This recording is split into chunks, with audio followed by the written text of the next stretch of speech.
हाँ जी, तो कैसे हो आप लोग? मैं आपका नीलेश भी आप बहुत-बहुत स्वागत करता हूँ super fast classes YouTube channel पे।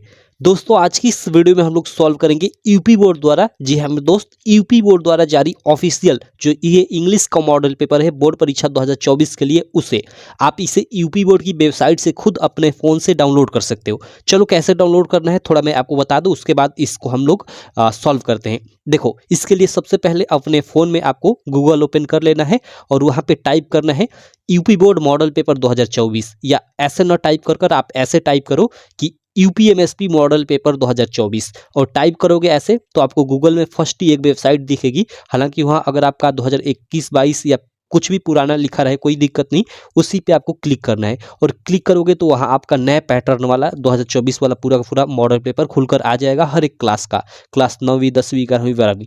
तो आप क्लास 10वीं वाले सेक्शन में जाकर इंग्लिश का या किसी भी सब्जेक्ट का मॉडल पेपर डाउनलोड कर सकते हो। ठीक है, बाकी डायरेक्ट आप यूपीएमएसपी यानी उत्तर प्रदेश माध्यमिक शिक्षा की वेबसाइट यानी यूपी बोर्ड की वेबसाइट पे भी जाकर ये डाउनलोड कर सकते हो। यही लिंक ओपन होगा जो अभी आपके सामने ओपन हुआ था। ठीक है, तो चलो, तो ये रहा डाउनलोड करने का तरीका। अब चलो इस मॉडल पेपर को हम लोग सॉल्व करते हैं पूरा का पूरा। आपका यहाँ एक मन में क्वेश्चन होगा, बहुत सारे लोग क्वेश्चन पूछते हैं, बहुत सारे लड़के कमेंट करते हैं कि भैया जो बोर्ड का मॉडल पेपर होता है उसमें से कितने मार्क के क्वेश्चन एग्जाम में आते हैं। तो देखो यही मैं क्लियर कर दूं कि वो हर एक सब्जेक्ट का, चाहे हिंदी का हो, इंग्लिश का हो, मैथ का हो, हर एक सब्जेक्ट में लगभग 15 से 20 मार्क, जी हाँ मेरे दोस्त, 15 से 20 मार्क। आप लोग का जो 70 मार्क का पेपर होता है ना, 70 मार्क, 30 मार्क का तो आपका प्रैक्टिकल का होता है, जो 70 मार्क का ये लिखित एग्जाम होता है उसमें से 15 से 20 मार्क का क्वेश्चन इस मॉडल पेपर से आता है जो बोर्ड ने जारी किया हुआ है। ठीक है, तो इसलिए हर एक मॉडल पेपर आपको सॉल्व करना जरूरी है सभी सब्जेक्ट का। तो चलो इस वीडियो में ये इंग्लिश वाला हम लोग मॉडल पेपर सॉल्व करते हैं और इसमें जो आपका एमसीक्यू है यानी multiple choice question, objective question है, उसको तो सॉल्व ही करेंगे ही हम लोग, साथ में जो सब्जेक्टिव क्वेश्चन है, ठीक है, जिनका आपको ओएमआर शीट के अलावा कॉपी पे आंसर लिखना होगा, उसको भी सॉल्व करेंगे। देखो अच्छे से मैंने पहले से ही ये, जैसे आपका ये देख सकते हो रिपोर्ट हो गया, प्रश्नोत्तर संख्या 3 के अंतर्गत आएगा। ठीक है, प्रश्नोत्तर संख्या 3 के अथवा के अंतर्गत आपका देख सकते हो ये जो आपका आर्टिकल आएगा। अच्छे से इन चीज़ों को मैंने लिख कर लाया हुआ है पहले से, और ऐसे इतना आसान तरीके से लिख कर लाया हुआ है ना कि आप खुद पढ़ना आप कहो कि यार मतलब मजा आ गया। ठीक है, क्योंकि बहुत सारे लोगों को देख रहा हूँ कि सीधे सीधे क्वेश्चन बैंक का उठाकर और छाप देते हैं, क्योंकि उनको लिखना ही नहीं आता, क्वेश्चन बैंक से छाप देते हैं और उसका मतलब अच्छे से समझाते ही नहीं, केवल पढ़कर कह देते हैं याद कर लो। इसको देखना अभी बताऊंगा तो आपको कितना मजा आएगा। तो चलो सभी के सभी हम लोग क्वेश्चंस को सॉल्व करेंगे इस वीडियो में। तो इस वीडियो को शुरू करते हैं। बाकी कहूँगा चैनल को आप अभी तक सब्सक्राइब नहीं किए हो तो चैनल को सब्सक्राइब कर लेना और बेल आइकन को भी दबा लेना, जिससे मेरी सारी वीडियो की नोटिफिकेशन आपको मिलती रहे। ठीक है, चलो शुरू करते हैं।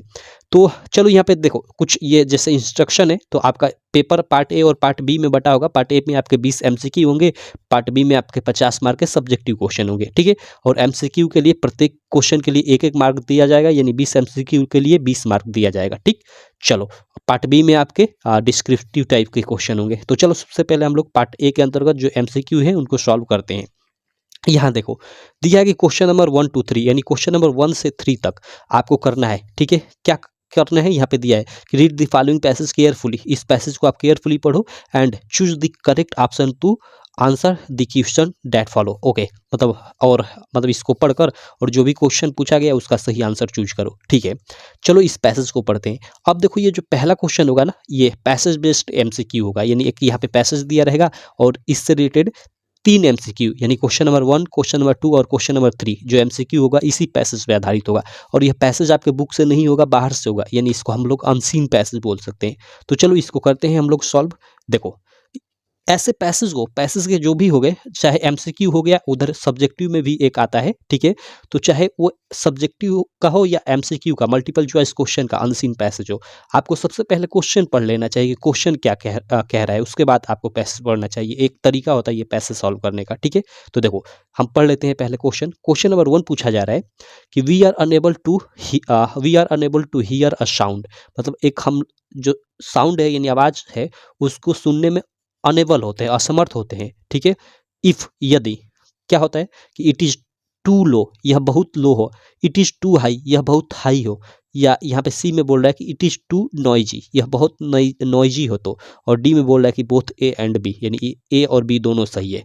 चलो देखते हैं, अभी हम लोग पैसेज पढ़ेंगे तो इसका आंसर क्या मिलता है। बाकी इधर 2 और क्वेश्चन है उनको हम लोग या देख लेते हैं थोड़ा। देखो यहाँ पे एक्चुअली मैं वीडियो शूट कर रहा था ना, ठीक है, ये तो मतलब बीच में शायद मैं वीडियो का मतलब वीडियो ही ऑन नहीं किया था और ऐसे ही शूट करते जा रहा था, यहाँ तक शूट किया था, तब तक मुझे पता चला कि मैं वीडियो ही ऑन नहीं किया हूँ, शूट हो ही नहीं रहा है, ठीक है। तो इसलिए फिर से एक ये कॉपी निकाल लिया फर्स्ट पेज का और यहाँ पे चिपका लिया, ठीक।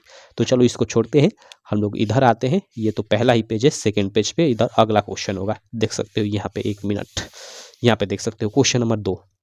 ये क्या है कि the two extremes are alike means, okay, जो दो एक्सट्रीम्स होती है वो समान होती है, अलाइक मीन्स समान होना, मीन्स इसका मतलब क्या है। और यहाँ पे ऑप्शन दिया है कि extreme positive is better than extreme negative, या फिर excess of anything is not good, या फिर यहाँ पे दिया कि we get almost the same result in both situation, मतलब हम दोनों ही अवस्थाओं में सेम रिजल्ट पाते हैं, या यहाँ पे दिया कि ऑल ऑफ द अबव, यानी ऊपर दिया हुआ सब कुछ सही है। क्वेश्चन नंबर ये 2 पूछा है। और क्वेश्चन नंबर 3 क्या पूछा है कि which word in the passage is opposite of slow, यानी ये पैसेज है, इसमें स्लो का अपोजिट क्या है। तो भाई स्लो का ऐसे ही अपोजिट आप तेज, स्लो मीन्स धीमा, तो इसका अपोजिट तेज होगा, ठीक है। और तेज का होता है आपका रैपिड, रैपिड मीन्स तेज होता है। बाकी ये रेसिस्ट मीन्स तो स्थिर होता है, रेजी आलसी, ठीक है, लेजी स्ट्राइक नहीं। तो इसी प्रकार ये तो ऐसे ही सही हो गया। बाकी चलो हम लोग पैसेज भी पढ़ते हैं और इनका आंसर ढूंढते हैं। तो यहाँ मैं आ जाता हूँ, 1 मिनट, यहाँ पैसेज पे और आंसर ढूंढते हैं। अब देखो हम लोग पैसेज पढ़ते हैं। पैसेज क्या है कि this is a great lesson for all of us to learn, यह हमारे लिए मतलब हमको सीखने के लिए एक महान लेसन, एक तरह से बोल सकते हैं, एक बड़ा लेसन है, ठीक है। डैट की इन ऑल मैटर्स, की सभी मामलों में the two extremes are alike, जो दो एक्सट्रीम्स होती हैं वो समान होती हैं।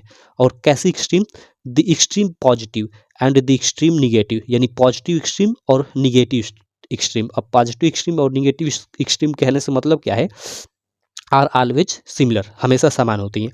कि कैसे, जैसे the vibration of light are too slow, यदि लाइट का विब्रेशन बहुत स्लो हो तो we do not see them, तो हम उसको नहीं देख सकते।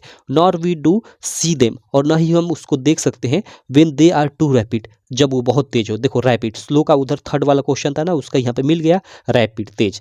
तो यह कह रहा है कि लाइट को हम नहीं देख सकते जब वो बहुत स्लो हो और बहुत तेज हो। यानी एक तरह से कहने का मतलब कि दोनों अवस्थाओं में हम लोग सेम रिजल्ट पाते हैं। अगर लाइट की वाइब्रेशन बहुत स्लो हो तो भी हम नहीं देख सकते उसको, और बहुत तेज हो तो भी हम उसको नहीं देख सकते। तो यहाँ पे देखो, यहाँ पे एक नहीं, अभी साउंड वाला है, ठीक है, यहाँ लाइट वाला है। आगे देखो, सो विथ साउंड, और ऐसा ही साउंड के साथ है, ऐसा ही आवाज़ के साथ है। When very low in pitch, यानी जो साउंड हो बहुत लो पिच में हो, we do not hear it, तो हम इसको नहीं सुन सकते। वेन वेरी हाई, और यह बहुत तेज हो, we do not hear it either, तो भी हम इसको नहीं सुन सकते। हमारे कानों के लिए एक प्रयास होता है कि इसके बीच इतने इतने हर्ट्ज के बीच होना चाहिए ध्वनि, तो भी हम उसको मतलब तो ही उसको हम लोग सुन सकते हैं। तो देखो यहाँ तीनों क्वेश्चन का आंसर मिल गया। कैसे, हमें साउंड के बारे में यहाँ मिल गया भाई कि यह तेज हो या स्लो हो, मतलब बहुत धीमे हो, बहुत स्लो हो तो भी हम उसको नहीं सुन सकते, और बहुत तेज हो तो भी हम उसको नहीं सुन सकते। तो यह इसके अनुसार ए और बी ये दोनों आपका सही हो जाएगा। तो ये जो डी वाला ऑप्शन बोल रहा है कि बोथ ए एंड बी, तो ये आपका बिल्कुल राइट ऑप्शन हो जाएगा, और OMR शीट में डी वाला भरोगे। क्लियर। तो ये पहला क्वेश्चन हुआ।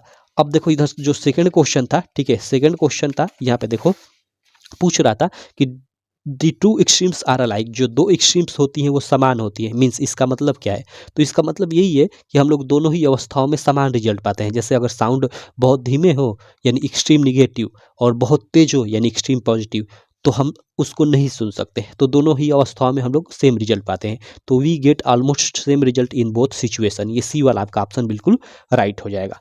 क्लियर। चलो, और थर्ड का क्वेश्चन तो ये हो ही गया, अभी मैं आपको बताया ही रैपिड। चलो, स्लो का अपोजिट आपका रैपिड। आगे चलते हैं, आगे क्वेश्चन करते हैं। अब देखो क्वेश्चन नंबर 4 से 8 तक, यानी क्वेश्चन नंबर चौथा, पांचवा, छठवां, सातवां और आठवां, ठीक है। 4, 5, 6, 7 और 8, यानी 5 जो ये क्वेश्चन होंगे, ये आपके ग्रामर बेस्ड एक तरह से होंगे, जिसमें आपका टेंस से रिलेटेड क्वेश्चन हो सकता है, आपका आर्टिकल से, वन वर्ड सब्स्टिट्यूशन से, ऐसे क्वेश्चन। तो चलो इनको कर लेते हैं। क्वेश्चन नंबर 4 करते हैं। देखो यहाँ पे क्या है, आई, और यहाँ पे खाली स्थान भर दिया है। There with my parents, okay, यहाँ पे भरना है, क्या भरा जाएगा, will go, went, had gone, या फिर ये सभी, ये all, A B and C, यानी ए बी सी सभी सही है। तो देखो ये टेंस से रिलेटेड आपका क्वेश्चन हो गया, ठीक है। तो आई अगर विल गो भरते हैं तो भी ये सही हो जाएगा, क्योंकि I will go there with my parents, आपका ये मतलब past sorry future indefinite tense हो जाएगा भाई। अगर वेंट भरते हैं यहाँ पे तो आई वेंट, वेंट क्या, गो की सेकेंड फॉर्म, यानी यहाँ पे सब्जेक्ट के बाद सीधे सेकेंड फॉर्म, तो ये आपका पास्ट इंडिफिनिट टेंस में ऐसा होता है।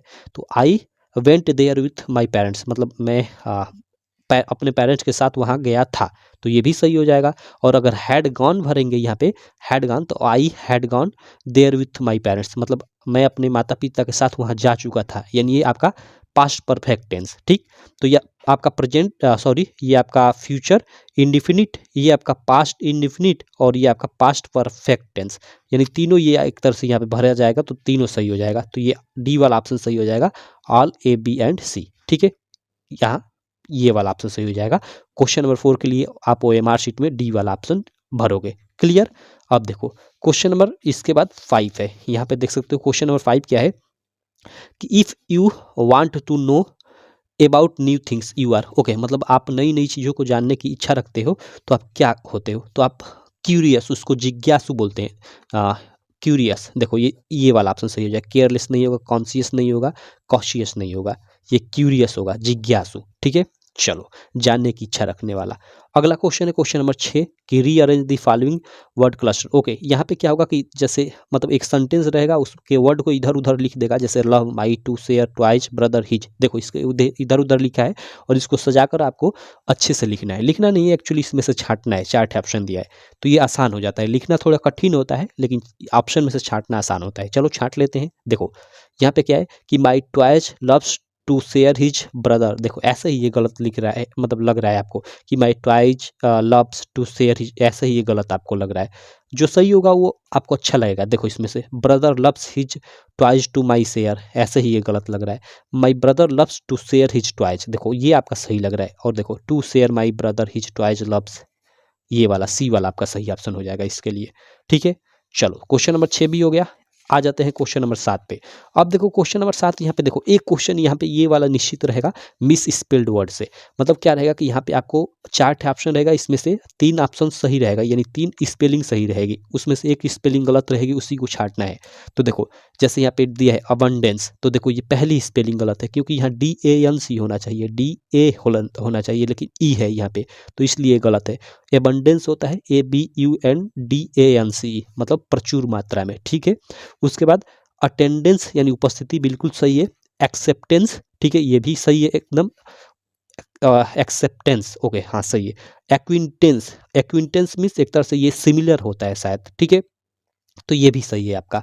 तो ये तीनों सही है और ये आपका गलत है, तो हमें गलत ही छांटना था, तो ए वाला आप ओएमआर शीट में ए वाला भरोगे, 7वें का ए भरोगे। क्लियर। चलो उसके बाद अगला क्वेश्चन 8वां देखो, आपके ये प्रीपोजिशन से है। ठीक है, ही जंप्ड, जंप्ड के साथ फिक्स प्रीपोजिशन इनटू आता है, जैसे jumped into the river, jumped into the well. ठीक है, तो ये आपका into, he jumped into the well save the drawing girl, मतलब वह एक तरह से कुएं में कूदा ड्राइंग गर्ल, यानी डूबती हुई लड़की को बचाने के लिए। सिंपल। ठीक है, चलो आगे देखते हैं। क्वेश्चन नंबर 8 के बाद क्वेश्चन नंबर 9। अब देखो क्वेश्चन नंबर 9 में यहाँ क्वेश्चन नंबर 9 और 10 दिया है, यानी क्वेश्चन नंबर 9 और 10 जो होगा यहाँ पे देखो ये क्या होगा कि रीड दी पैसेज। यहाँ पे भी आपको एक पैसेज पढ़ना होगा गिवन बिलो, यानी जो ये नीचे दिया गया इस पैसेज को पढ़ो, और क्या है कि choose the correct option to answer the question that follow, और मतलब दिए गए नीचे के क्वेश्चन का आंसर आप दो। ओके, अब देखो ये पैसेज जो होगा ना आपके बुक से होगा, और बुक से आपका प्रोज वाले सेक्शन से, जो प्रोज के जितने भी चैप्टर हैं उनसे किसी ना किसी चैप्टर से होगा। ठीक है, तो देखो I finish my poem and it was beautiful, it was about a mother duck and a father swum. Okay, swan with 3 baby ducklings. Okay, मतलब ये आपका जो एन एफ फ्रैंक वाला चैप्टर है ना, एन ए वाला, ठीक है, उसी से ये लिया गया है। सिंपल। तो इसका भाई अगर आप इसको पढ़ते हो तो इसको पढ़कर इन दोनों का आंसर दे सकते हो, और नहीं चूंकि आप सारे चैप्टर पहले से पढ़े रहोगे भाई, चाहे वो आपका अ लेटर टू गॉड हो गया, मंडेला वाला हो गया, कोई भी चैप्टर, तो इसको पढ़ने की कोई जरूरत ही नहीं पड़ेगी आपको टाइम वेस्ट करने की। सिंपल सीधे सीधे क्वेश्चन का आंसर दो। देखो in an a poem the ducklings and father swan symbolize, यानी जो मतलब एन ए पोएम होता है उसमें डकलिंग्स, डकलिंग्स मीन्स एक तरह से जो स्वैन होता है, हंस होता है, उसके बच्चे। ठीक है, और फादर स्वैन यानी जो स्वैन होता है, ठीक है, हंस होता है, वो किसको प्रतीत करता है, तो देखो डकलिंग्स यानी जो बच्चे हैं वो एन ए को मतलब एक तरह से सिम्बोलाइज करते हैं, और जो स्वैम यानी जो हंस होता है वो किसको मिस्टर केसिंग यानी एनए के जो टीचर होते हैं उनको प्रेषित करता है। क्लियर? कैसे? यहाँ पे थोड़ा कहानी टाइप को बता दूं जिससे आपको ये क्वेश्चन क्लियर हो जाए। आप जानते हो कि जैसे जो एनए होती है क्लास में बहुत बातें करती है, तो उसको जो मिस्टर किसिंग होते हैं, जो मैथ टीचर होते हैं एनए के, वो बहुत डांटते हैं और उसको एक्स्ट्रा होमवर्क भी देते हैं इसके लिए। ठीक है? तो वो एक बार मतलब उसको एक्स्ट्रा होमवर्क में निबंध शायद लिखने को देते हैं, तो एक निबंध के माध्यम से वो उनको इलाज मतलब एक तरह से मतलब उनको अपनी तरफ आकर्षित करना चाहती है और एक मतलब लिखती है निबंध कि मतलब ये यही वाला श्वान वाला और उसके डकलिंग उसके बेबी डकलिंग के एक बार क्या होता है कि जो उसके मतलब श्वान यानी हंस के वो मतलब डकलिंग यानी वही बच्चे होते हैं भाई duck duck duck, quack quack quack quack करते रहते हैं और उनकी वो तो आदत होती है, वो तो करेंगे ही भाई हमेशा क्वैक क्वैक क्वैक। तो उसके कारण उनको वो मतलब जो उनके फादर होते हैं वो मार देते हैं। ठीक है? तो उसी के माध्यम से ये मतलब एनए बताना चाहती है कि जो हम हैं यानी लड़के हैं जो क्लास में पढ़ते हैं वो तो हमारा काम ही है एक दूसरे से बात करना। ठीक है? तो आप हमें क्यों मार रहे हो? तो वही सिंपल वही यहाँ पे है। ठीक है? तो यहाँ डकलिंग्स यानी जो बच्चे हैं वो एनए को क्या है कि एनए को रिप्रेजेंट कर रहा है और जो फादर स्वयं है वो मिस्टर किसिंग है उसके टीचर को। क्लियर हो गया आपको अच्छे से? चलो उसके अलावा क्वेश्चन नंबर 10 से कि mister Keesing and mister Keesing had assigned an extra homework earlier because okay बस तब मतलब वही कि उसको एक्स्ट्रा होमवर्क वो देते थे क्योंकि ही हेट्रेड हर मतलब वो उससे हेट करते थे उसके टीचर। तो ऐसा तो नहीं है। Anne was poor in math, Anne math में पुअर थे इसलिए उसको एक्स्ट्रा होमवर्क देते थे, तो ऐसा कहीं नहीं लिखा गया है। सिंपल। और ये है कि Anne had misbehaved with him, जो एन है उनके साथ मिसबिहेव्ड की थी इसलिए देते थे मिस्टर किसिंग उसको एक्स्ट्रा होमवर्क। तो ऐसा भी नहीं है। तो ये तीनों गलत, आपका ये फोर्थ वाला सही हो जाएगा कि Anne talked too much in the class, वो क्लास में बहुत बातें किया करती थी इसलिए उसको एक्स्ट्रा होमवर्क उन्होंने दिया। ठीक है? सिंपल, या दिया करते थे। चलो क्वेश्चन नंबर 10 हो गया। अब चलो क्वेश्चन नंबर 11-12 कर लेते हैं। ओके क्वेश्चन नंबर 11-12 नहीं, 11-12-13 तीन क्वेश्चन यहाँ पे देख सकते हो। Question number 11-12-13। अब यहाँ पे जो 3 एमसीक्यू होंगे ये भी आपके प्रोज से होंगे, लेकिन इसके लिए पैसेज नहीं दिया रहेगा। जैसे अभी 2 क्वेश्चन के लिए पैसेज दिया था, अगर आपको क्वेश्चन नहीं आ रहा है तो पैसेज भी पढ़कर आंसर ढूंढ सकते थे, तो वो पैसेज बेस्ट था। लेकिन यहाँ पे अब 3 ठे क्वेश्चन आपके बुक से प्रोज से ही रहेगा लेकिन डायरेक्ट रहेगा। तो यानी यहाँ कहने का मतलब कि एक तरह से 5 आपका एमसीक्यू जो है, ठीक है, वो आपके प्रोज वाले सेक्शन से पूछा जा रहा है। इस बात को याद रखना, इसलिए सारा एमसीक्यू क्लियर कर लेना हर एक चैप्टर का। तो चलो यहाँ पे क्वेश्चन नंबर 11 है कि Mandela passed dot dot year in jail, मतलब मंडेला ने कितने ईयर जेल में पास किया? 27, 32, 30 या फिर 29। तो उन्होंने लगभग 27 ईयर तक, लगभग 27 सालों तक जेल में पास किया। सिंपल, ये फर्स्ट वाला ऑप्शन सही हो जाएगा। उसके बाद क्वेश्चन नंबर 12 है कि महासीर इज, और यहाँ पे भरना है fond in Coorg. Okay mahseer is मतलब है, महासीर है, इज मतलब एक क्या, यहाँ पे भरना है फॉन्ड इन कुर्ग, जो कुर्ग में पाई जाती है। तो देखो a large fresh water fish है या स्मॉल फ्रेश वाटर क्रिएचर है, और या यहाँ पे सी दिया है कि स्मॉल ब्रैकिश वाटर फिश है, या फिर यहाँ पे डी दिया है कि a large brackish water creature है। ठीक है? तो देखो क्वेश्चन नंबर आपका जो 12 है इसके लिए फर्स्ट ऑप्शन सही हो जाएगा कि a large fresh water fish है वो। ठीक है? ये कुर्ग वाला चैप्टर पढ़ोगे तो उसमें आपको इसका आंसर मिलेगा। चलो क्वेश्चन नंबर 12 हो गया। क्वेश्चन नंबर 13 देख सकते हो, ये क्या है कि दी बस कंडक्टर वाज, जो बस कंडक्टर था वह यहाँ पे भराएगा डॉट डॉट मैन। कैसा मैन था भाई? Rude, jolly, selfish, strange. तो वो जॉली मजाकिया था। ये बी वाला आपका ऑप्शन सही हो जाएगा। चलो तो ये हमने क्वेश्चन नंबर 11-12-13 भी सॉल्व कर लिया। अब चलो आगे चलते हैं। क्वेश्चन नंबर 14 और 15 देखो आपका पोएट्री से रहेगा। यहाँ पे कोई भी एक पोएट्री दे देगी, किसी भी चैप्टर की एक पोएट्री दे देगी और इससे रिलेटेड 2 ठे क्वेश्चन पूछ जाएगा। जैसे यहाँ पे don't bite your nails Amanda, ये अमांडा वाले चैप्टर की पोएट्री है। ठीक है? चलो तो don't bite your nails Amanda, don't hunch your shoulder Amanda, stop this slouching and sit up straight Amanda. ये उसके फादर यानी पेरेंट्स बोलते रहते हैं, फादर एंड मदर। ठीक है? तो चलो अब इसको पढ़कर आपको इस क्वेश्चन का आंसर देना है। नहीं भी पढ़ोगे तो आसानी से उत्तर दे सकते हो। जैसे who is this speaker in the above line. Okay पढ़ना पड़ेगा इसके लिए। तो इसमें कौन भाई स्पीकर है? तो उसके पेरेंट्स हैं अमांडा के। तो अमांडा है नहीं, हर पेरेंट्स तो बिल्कुल उसके पेरेंट्स है, आपने पढ़ा होगा। सिंपल, चलो उसके बाद इसी से एक और क्वेश्चन है यहाँ पे, क्वेश्चन नंबर 15। ये क्या है कि the speaker is speaking like this, यानी जो स्पीकर है इस प्रकार बोल रही है। किस प्रकार कि don't bite your nails Amanda, don't hunch your shoulder Amanda, stop that slouching and sit up straight Amanda. इस तरह से क्या बोल रही है? कौन? Speaker. Speaker speaking like this because, speaker इस प्रकार बोल रही है बिकॉज क्योंकि Amanda is an unruly girl, जो अमांडा थी एक अनरूली गर्ल थी, तो ऐसा नहीं है। अमांडा रिमेन्स अनटाइडी, मतलब वो हमेशा अनटाइडी गंदी टाइप की रहती थी, तो ऐसा नहीं है। ठीक, उसके बाद instruction can make Amanda behave better, हाँ ये सही हो जाएगा। ठीक है, चलो तो आपका क्वेश्चन नंबर 15 भी हो गया। अब चलो क्वेश्चन नंबर 16 से 20 तक के हैं उनको कर लेते हैं। देखो 16 से 20 तक अब जो क्वेश्चन होंगे वो आपका ना सप्लीमेंट्री रीडर से, यानी जो प्रिंट विदाउट फिट वाला चैप्टर है, आपकी 3 पार्ट में बटी हुई है ना बुक, प्रोज, पोएट्री, ठीक है, पोएट्री, और अंत में फुटप्रिंट विदाउट फिट, जिसको आप सप्लीमेंट्री भी बोलते हो, जिसमें आपका वो मिस्टर पंपरे वाला चैप्टर है, और उसके अलावा अनिल वाला जो चैप्टर है, इब्राइट वाला चैप्टर है सब। ठीक, तो उसके मतलब उसके यहाँ पे एमसीक्यू रहेंगे, तो चलो इनको कर लेते हैं। तो चलो क्वेश्चन नंबर 16 को देख लेते हैं। पहला इसमें मतलब इसका पहला और एक तरह से पूरे पेपर का देखें तो 16 नंबर क्वेश्चन यह क्या है कि इट वाज अ टेम्पटेशन, यह एक टेम्पटेशन था, to keep tricky on his sorry on a permanent guest because, okay, मतलब जो ट्रिकी था उसको टेम्पटेशन यानी प्रलोभन, यानी एक तरह से लालच था, टू कीप यानी रखना, ठीक है, एज ए परमानेंट गेस्ट यानी एक परमानेंट गेस्ट की तरह बिकाज। ये कहाँ की बात हो रही है? ये हॉस्पिटल की बात हो रही है, जब डॉक्टर्स जो हैं ट्रिकी को हॉस्पिटल में लेकर चले जाते हैं और उसको मतलब अपने पास ही रखना चाहते हैं, ठीक है, तो उसके लिए क्या लालच थी, ठीक है। यहाँ पे ऑप्शन दिया कि Mrs Pumphrey did not want Tricki back, भाई जो मिसेज पंपरे थी यानी जो ट्रिकी की मालकिन थी वो उसे वापस नहीं चाहती थी, तो ये तो गलत है, ऐसा नहीं है कि वो वापस नहीं चाहती थी। Tricky did not create problem, इसका कोई मतलब नहीं है। Tricky was not recovering fast, तो ये भी नहीं है, वो तो ठीक ही था। डी वाला ऑप्शन है कि Mrs Pumphrey sent a lot of eatable date the doctor enjoyed, तो ये बिल्कुल राइट ऑप्शन हो जाएगा। बहुत सारी खाने की चीज़ें बेचती थी पंपरे, उसी का जो डॉक्टर है इंजॉय करते थे, तो इसलिए नहीं चाहते थे कि ट्रिकी बैग जाए और हम लोग का ये ईटेबल फूड रुके, सिंपल। तो ये आपका डी वाला ऑप्शन सही हो जाएगा। चलो भाई अगला क्वेश्चन, क्वेश्चन नंबर 17 देख लेते हैं। यह क्या है कि अनिल टाट हरी सिंह टू, अनिल ने हरी सिंह को टाट किया, क्या? कुक एंड राइट, यानी पढ़ाया एक तरह से। अनिल ने हरी सिंह को क्या पढ़ाया?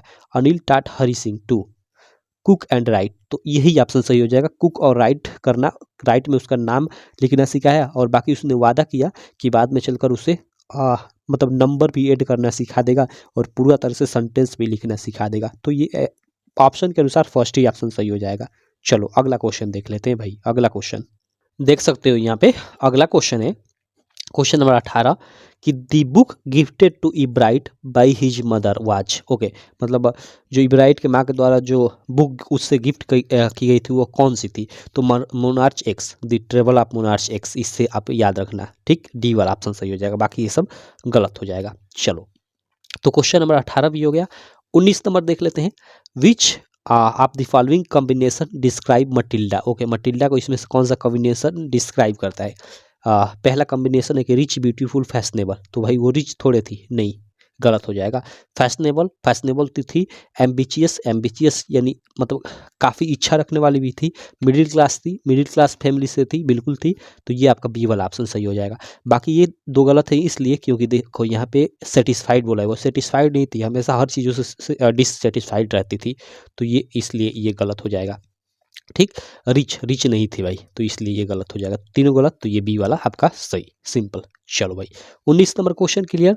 इधर आ जाते हैं, एक और क्वेश्चन एमसीक्यू का बचता है, उसके बाद अब हम लोग सब्जेक्टिव वाला क्वेश्चन करेंगे। तो यहाँ पे देख सकते हो यह क्वेश्चन क्या है कि Bholi was sent to school, Bholi was sent to school because her father felt compelled to do so, या her mother wanted her to get educated, तो ऐसा तो नहीं था, ठीक है। एवरीवन इल्स तो sent his daughter to school, तो ठीक है, ये मोरल तरीके से तो ये सही है, लेकिन ऑप्शन मतलब चैप्टर के अनुसार ये नहीं सही होगा। It was necessary for his her marriage, तो वो तो था ही, लेकिन ये भी नहीं होगा।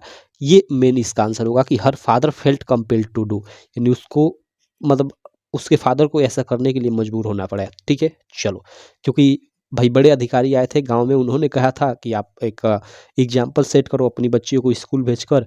और एक तरह से मतलब जो भोली की माँ थी उसने भी प्रेशराइज किया भोली को ही मतलब स्कूल ले जाने के लिए। ठीक है, तो वो एक तरह से मजबूर थे इसके लिए। तो ये वाला आपका सही ऑप्शन हो जाएगा, ए वाला। ठीक, चलो भाई, तो ये हम लोग के हो गए 20 MCQ।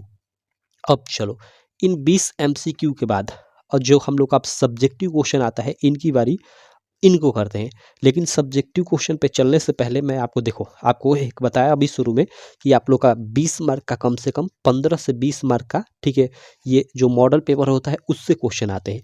और उसके अलावा देखो कम से कम 45 मार्क तक, ठीक है, 45 से 50 मार्क तक आपका ना जो आप प्रीवियस ईयर क्वेश्चन होता है, इस बात को याद रखना, प्रीवियस ईयर क्वेश्चन से आपके एग्जाम में आता है चीज़ें।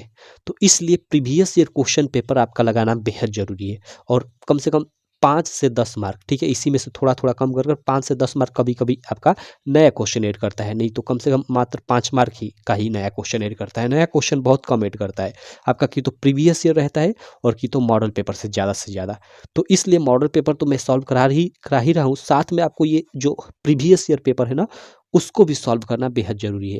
इसलिए देखो मैंने आपका जो प्रीवियस ईयर पेपर है और खासकर 2023 वाला, ठीक है, ओके यार, चलो, एक्चुअली मैं क्या बोल रहा था अभी भूल गया, अभी कोई आ गया था तो वीडियो को थोड़ा रोक दिया था।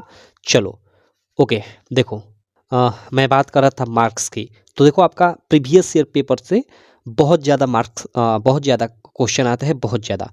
तो इसलिए प्रीवियस ईयर पेपर लगाना जरूरी है, और खासकर आपका 2023 वाला, ठीक है, क्योंकि पीछे का पैटर्न आपका ओल्ड पैटर्न हो गया है, 2023 का ही न्यू पैटर्न है।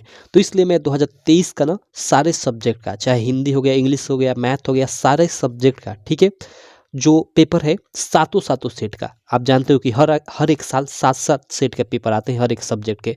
तो हर एक सब्जेक्ट का सातों सातों सेट का 2023 का हमारी एक ऐप है, यूपीएमएसपी स्टडी। ये ऐप है यूपीएमएसपी स्टडी, इसको आप गूगल प्ले स्टोर से डाउनलोड कर लेना, या इस वीडियो के डिस्क्रिप्शन में भी आपको लिंक मिल जाएगा। यहाँ पे आपको आपके 2023 के सारे पेपर के सॉल्यूशन मिल जाएंगे एकदम अच्छे से, वीडियो के साथ साथ आपको पीडीएफ भी मिलेगा, पीडीएफ में अच्छे से सॉल्यूशन, जैसा अभी मैं आपको दिखा रहा था शुरू में, ठीक है, अच्छे से पीडीएफ में भी सॉल्यूशन मिलेगा, पेपर के साथ साथ सॉल्यूशन भी, ठीक है, जिससे कम समय में आप अधिक से अधिक पढ़ सको। और साइड में आपका टेस्ट भी मिलेगा, तो कम से कम आपके 40 से 50 तो टेस्ट हो जाएंगे। तो इन सभी चीज़ों का यूज कर आप आसानी से अपने बोर्ड एग्जाम में 80 से 90% ला सकते हो, ठीक है। तो ये आप ऐप डाउनलोड कर लेना और यहाँ पे आप बैच ज्वाइन कर लेना, मात्र जिसकी प्राइस है 199 रुपये। जी हाँ मेरे दोस्त, 199 रुपये में आपको हर एक सब्जेक्ट का प्रीवियस ईयर पेपर सातों सातों कोड का मिल जाएगा। उसके अलावा बोर्ड द्वारा जो जारी मॉडल पेपर है उसका भी सॉल्यूशन एकदम वीडियो के साथ पीडीएफ भी मिल जाएगा और टेस्ट भी मिल जाएगा, ठीक है। और उसके अलावा मैं अपनी तरफ से कम 5-5 आपको मॉडल पेपर प्रोवाइड कर रहा हूँ वहाँ पे, तो वो भी मिल जाएगा। इन सब चीज़ों को पढ़कर आराम से आप 90% मार्क ला सकते हो, ठीक है। तो चलो, ये रहा हम लोग का कोर्स, लक्ष्य बैच के बारे में मैंने बताया। चलो अब इसको हम लोग छोड़ते हैं, आगे बढ़ते हैं, आगे क्वेश्चन को करते हैं। अब देखो पार्ट बी में सबसे जो पहला क्वेश्चन हैगा वो आपका रीडिंग। देखो जो पार्ट बी यानी 50 मार्क का डिस्क्रिप्टिव क्वेश्चन है, जिसको आप सब्जेक्टिव भी बोल सकते हो, ये 4 पार्टों में डिवाइड होगा। आपका रीडिंग सेक्शन में आपका एक अनसीन पैसेज रहेगा, इससे पढ़कर मतलब इसको पढ़कर ये प्रश्न रहेगा, यहाँ पे 4 प्रश्न, इसका आंसर देना होगा। और उसके अलावा यहाँ पे राइटिंग सेक्शन सेकंड वाला रहेगा। अब देखो राइटिंग सेक्शन में मतलब आपका 2 क्वेश्चन रहेगा, एक यहाँ पे क्वेश्चन है और एक इधर आप देख सकते हो कि इधर क्वेश्चन है, ठीक है। तो देखो इधर वाला क्वेश्चन जो रहेगा ये आपका यहाँ पे आपको की तो लेटर लिखना होगा, कि तो अथवा आप लेटर लिखो या फिर अप्लीकेशन लिखो दिए गए टॉपिक पे यहाँ पे, ठीक। और उसके बाद अगला क्वेश्चन रहेगा, इसमें आपको कि तो रिपोर्ट लिखना होगा दिए गए टॉपिक पे, जैसे यहाँ क्राफ्ट एग्जीबिशन पे दिया हुआ है तो क्राफ्ट एग्जीबिशन पे की तो रिपोर्ट लिखो आप, कि तो यहाँ पे अथवा कर, ठीक है। यहाँ पे आपको आर्टिकल भी लिखना होगा, जैसे यहाँ पे देखो आर्टिकल लिखना है और यहाँ पे पिक्चर भी दे दी है। देखो यहाँ पे इसमें क्या कि हिंट दिया रहता है, जैसे ये रिपोर्ट में आपका यहाँ पे देखो हिंट दिया है कि इन सब चीज़ों का प्रयोग कर अपने हिसाब से बनाकर लिखो। और इसमें देखो मतलब इसमें आपका यहाँ पे भी ये सब हिंट दिया है, इसमें क्या कि एडवांटेज और डिसएडवांटेज आप इंटरनेट पे आपको लिखना है आर्टिकल, ठीक है। चलो, तो यहाँ पे मतलब आपका मन कि ये आप मतलब ये लिखो, आप रिपोर्ट लिखो या आर्टिकल, दोनों में से कोई एक ही करना होगा, और यहाँ पे आपका मतलब दोनों में से कोई एक ही करना होगा, ठीक है। तो ये आपका रीडिंग हो गया सबसे पहले, और ये आपका राइटिंग सेक्शन हो गया। उसके बाद देखो आपका राइटिंग सेक्शन के बाद यहाँ ग्रामर वाला सेक्शन रहेगा, और फिर अंत में आपका ये लिटरेचर यानी बुक वाला सेक्शन रहेगा। तो 4 पार्टों में आपके ये जो डिस्क्रिप्टिव क्वेश्चन है ना, यानी लॉन्ग वाले सब, जिनका आंसर आपको मतलब बुक मतलब अच्छे से आपको कॉपी पे लिखना होगा, वो 4 सेक्शन में बटा होगा। तो चलो सबसे पहले हम लोग ये रीडिंग सेक्शन यानी जो पैसेज वाला है इसको पढ़ते हैं। देखो यहाँ पे, तो देखो यहाँ पे क्या लिखा है कि read the following passage and answer the question that follow. Okay, मतलब इस पैसेज को आप पढ़ो और सिंपल ये जो क्वेश्चन है इनका आप आंसर दो, वही फॉलो यानी वही आंसर दो। यहाँ पे देखो 4 ठे क्वेश्चन पूछे हुए, 3 ठे क्वेश्चन आपके 2-2 मार्क के होंगे, ठीक है, और एक आपका 1 मार्क का क्वेश्चन होगा, जिसमें आपका किसी शब्द का अपोजिट पूछ देगा या फिर साइनोनियम यानी वही पर्यायवाची पूछ देगा इसमें से लेकर, ठीक। तो चलो देखते हैं यहाँ पे देखो सबसे पहले हम इसको पढ़ते हैं इस पैसेज को, लेकिन मैं जैसा कि बताया पैसेज को पढ़ने से पहले आप क्वेश्चन पढ़ लो, ये ज़्यादा अच्छा होता है। और देखो ये जो आपका पैसेज होगा आपका अनसीन पैसेज होगा, मीन्स आपके ये बुक से नहीं होगा, आपके बाहर से ही होगा बुक के, ठीक। तो देखो यहाँ पे थोड़ा पहले हम लोग क्वेश्चन पढ़ते हैं, उसके बाद पैसेज पढ़ते हैं। क्वेश्चन पहला क्या पूछा है कि हुम does the Statue of liberty represent, यानी जो स्टैचू ऑफ लिबर्टी है वो किसको, हुम किसको रिप्रेजेंट करती है, ठीक। पहला क्वेश्चन है। सेकंड क्वेश्चन है कि व्हाट इज मींट, मतलब व्हाट इज मींट यानी मतलब बाय अंडरलाइंग पोर्शन। ओके, मतलब जो अंडरलाइन पोर्शन है उसका मतलब क्या है, ठीक है। What is meant by the underline portion, ये जो ये अंडरलाइन पोर्शन है इसका मतलब क्या है, एक तरह से हम लोग बोल सकते हैं। देखो यहाँ पे यहाँ से यहाँ तक ये अंडरलाइन पोर्शन है ना।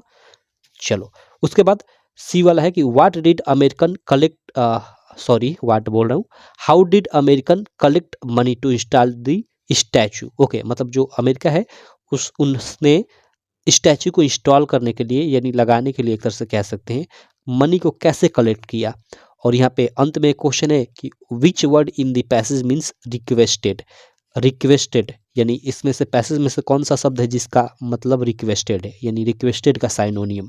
तो देखो यहाँ पे हुम does the Statue of liberty represent, किस चीज़ को रिप्रेजेंट करती है, तो वो 100 year of anniversary, 100 years of anniversary of American independence, America के जो इंडिपेंडेंस है उसके 100वीं वर्ष गांठ को रिप्रेजेंट करती है। चलो इसको पढ़ते हैं, इन सब का आंसर मिल जाएगा। पहले मैं इसको अच्छे से अर्थ बता देता हूँ शुरू से अंत तक, हालांकि आप अर्थ भी नहीं जानते होगे, थोड़ा थोड़ा जानते होगे तो इसको कर लोगे, लेकिन चलो मैं बता देता हूँ अच्छे से डिटेल में, क्योंकि यह बहुत ही इंपॉर्टेंट है, ठीक है। चलो यहाँ पे देखो क्या है कि when we enter New York harbour, जब हम न्यूयॉर्क हार्बर यानी वही न्यूयॉर्क बंदरगाह में इंटर करते हैं, दी फर्स्ट थिंग, तो पहली चीज, वी सी हम देखते हैं, the Statue of liberty, statue of liberty. जब हम न्यूयॉर्क हार्बर में इंटर करते हैं तो हम पहली चीज स्टैचू ऑफ लिबर्टी देखते हैं, ठीक है। व्हाट इम्प्रेस अस, यह हमें मतलब कैसे इंप्रेस करती है, the most it's size and magnificence, मतलब यह अपनी एक तरह से साइज और अपनी मैग्निफिसेंस से एक तरह से हमें मतलब क्या कर देती है, इम्प्रेस्ड कर देती है, सिंपल कह सकते हैं, ठीक है। उसके बाद है कि have you ever wonder how it come to be there, मतलब आपने कभी यह सोचा है कि यहाँ कैसे आई हुई होगी।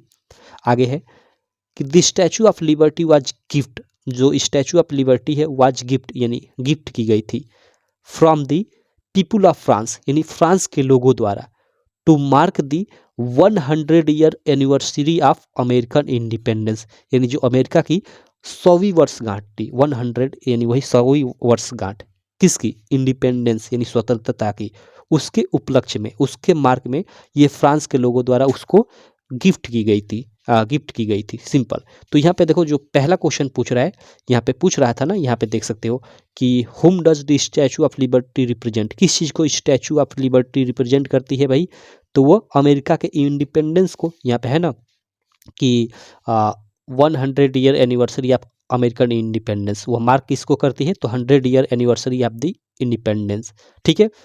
अब देखो अमेरिकन इंडिपेंडेंस, तो इसका आंसर कैसे लिखोगे, यहाँ पे देखो यहाँ से ये उतार दोगे कि दी स्टैचू ऑफ लिबर्टी रिप्रेजेंट, यानी स्टैचू ऑफ लिबर्टी रिप्रेजेंट करती है। उसके बाद लिख दोगे यहाँ पे कि 100 year anniversary of American independence, ठीक है।